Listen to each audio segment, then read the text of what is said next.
brought to you by Pro-Am Sports, your car flag headquarters for the postseason. Just north of the Yellowhead, St. Albert Trail, 128th Ave, or visit them online at proamsports.ca.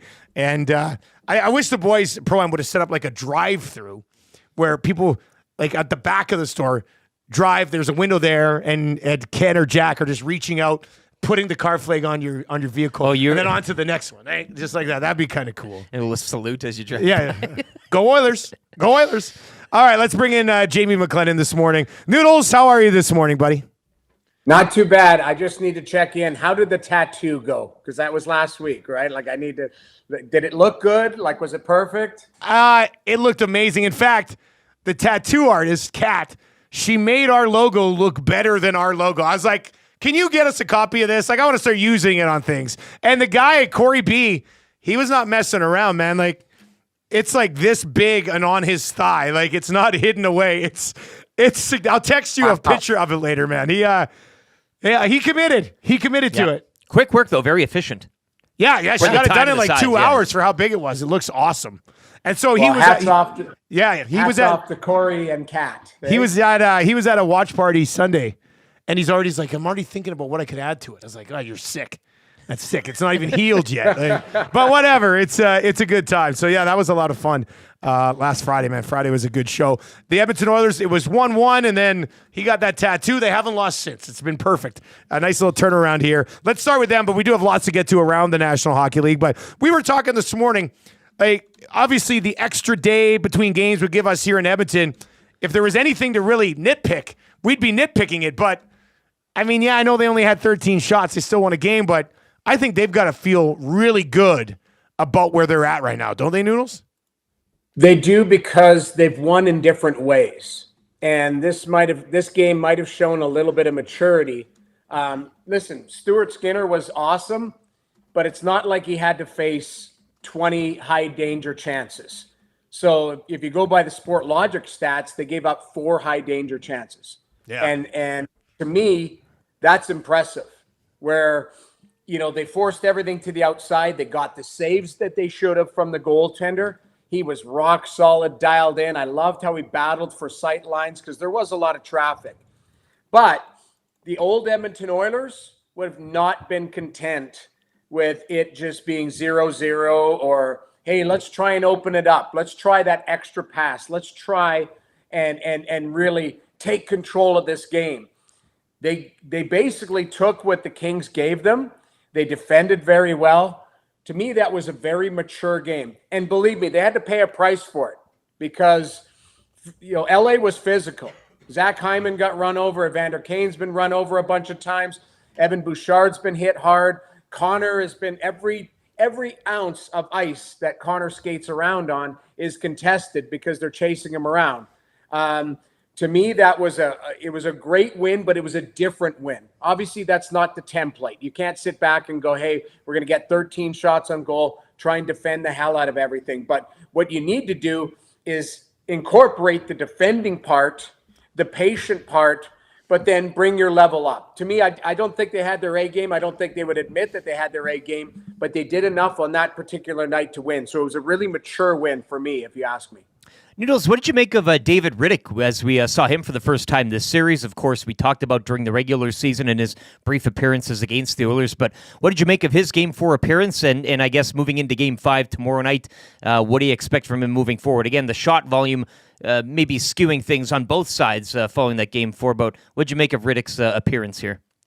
Well, big save, Dave. He's a guy who legitimately, when he's on, which is a little dangerous, because he's a guy who's really emotional in the net. Yeah. So when he's feeling good, it's tough to beat him. But when he's off, he really struggles and he wears it. Because he's not a goaltender that you look at and you can't tell the score. You can tell the score by the way you look at it. He wears him. But he is a good goaltender. I thought he made a couple good saves. Those wraparounds, there was a couple tight. Kane had the wraparound. That one he just got to. You're right. Yeah. It stuck there right on the goal line. I thought he made a couple good saves. So, going to him, you could understand the logic where Talbot had played okay. It's just that they had gotten to him. He didn't have the answer. So, when you're down and chasing the series, you're going to try something different. I don't mind coaches that try adjustments. Well, that was the adjustment. It almost worked, but the power play, it was a beautiful play on the power play because the whole world thought Draisaitl was trying that one-timer. So everybody shifted over. Even the goaltender overplayed it, going, I got to get to this post because Draisaitl's going to shoot a bad angle shot here and probably convert it. And Draisaitl came back, and that opened the lane up for Bouchard to hammer that home. So this Edmonton power play is playing chess when everyone else is playing checkers. It's pretty impressive. Just one more quickly on Riddick, just as you were talking about it, kind of popped into my mind here. When you said when he's on, he's great. He's emotional. A guy emotional like that, can you get in his grill a little bit? Like, can you fire him up if you're getting there and causing some issues around the net? Is that something the others should focus on in Game 5? I would think so. Yes, 100%. Yeah. You can get to him, especially he's an aggressive goaltender, so he's going to want to be at the top of his crease. He's going to want to explode from side to side. So if Evander Kane and Warren Foegele and Zach Hyman, all of those big forwards that like to get to the top of the crease, they got to get there, and they got to make life difficult and chip away. And, the gamesmanship, maybe a little chirp here or there. It doesn't hurt to engage with the goaltender. This is the playoffs. You got to play for keeps. But he is a guy that, everyone points to, was it the Draisaitl shootout where, he throws the stick and turns to the bench and all of that? Like, he's an emotional guy. But you can use that against him as well, too, because – he will, I won't say he'd go on tilt, but he would be frustrated if you're getting the best of him and you're letting him know it as well. All right, we've got lots to get to around the league. Jamie McLennan from TSN and Overdrive with us here, brought to you by Pro-Am Sports. Quickly on last night, Florida, they take care of business against Tampa. Florida looks really good, going to get some rest time here. That other series, though, best series of the first round so far, Dallas and the Golden Knights. And the Golden Knights deliver a couple of blows in Dallas, and you're like, uh-oh. Like, what can Dallas do? And then they go into Vegas and take two in pretty impressive fashion. Where are you at on that series, which is now a best of 3? I mean, that's got to go 7, doesn't it? I think it goes 7. It's just those are 2 cup contending teams that, one of them is going to be disappointed in going home. We talked about it, and you think about it, heading into this first round, outside of that series, everything else has been kind of, hey, they've been good games and everything, but, it hasn't been this punch and counter punch. It's been, a bunch of 3-1 series where that Dallas-Vegas, like Dallas was on the mat. And what happened is they got up off the mat. And Vegas, I don't know if they let them up or if Dallas just willed themselves back into it. But that was, we have this saying on our show, big boy hockey. That was big boy hockey last night. The big hits, the emotion involved, top-tier players stepping up. It was a great game. And you're right, Florida gets the job done on Tampa. For me, Tampa still has the framework of a very good team there. They're just going to have to retool a little bit, figure out the Stamkos situation, use some of that money to shape out the team. But I look at this Vegas-Dallas team. You could make an argument for both of them to go deep into the playoffs, even to a cup final, but one of them's going home. And that bodes well for, Vancouver and Edmonton if they can get through their first series, because all of a sudden, on paper, we're looking at a Canadian team in the conference final, and it's going to be against one of those monsters, whether it's Vegas or Dallas. Noodles, just taking a look tonight, one team that could be going home is the Toronto Maple Leafs, and that usually, inspires a wry smile around these parts and a bit of excitement. But can you just is it food poisoning? Is it some other illness? Is it a sickness? Is it the power play hitting the ditch? I just think Boston, Toronto, these two teams, and not just the team as they are today, but just those organizations and how they run things. And I'm seeing, the mitts and the bench and all this in Toronto and Boston. Players just go out there, and whether it's captains that just cascade through the decades, and they just teach, it's team first, team mentality. And I just see the Boston Bruins and the Toronto Maple Leafs today as 2 fundamentally different organizations, just in terms of just how they approach and how they construct and all this. But does Toronto have? I mean, what are the Austin Matthews again? The sickness, the power play. Can you point to one of these things, or is this an overall bigger picture thing and a culture thing to which maybe you blow this up, you move on? I don't know what levels you take, but is it something that you can point to in this series, or this is an overall bigger thing that Toronto really didn't stand a chance entering this series? Okay, so it's a bad answer, but I'm going to answer it. It's both. So right now, I mean, I always say excuses are for losers. But that being said, I don't believe Austin Matthews is sick. I think that's an injury. Now, he might have been sick that's gone into an injury or something like that. But, I don't know. And again, I'm not a doctor. I'm not here to judge. He's just not at 100%. We saw in game 4, like he could barely skate. Like there was a play where there was a collision and he couldn't get back on the play. And all of a sudden doesn't come back in the third period.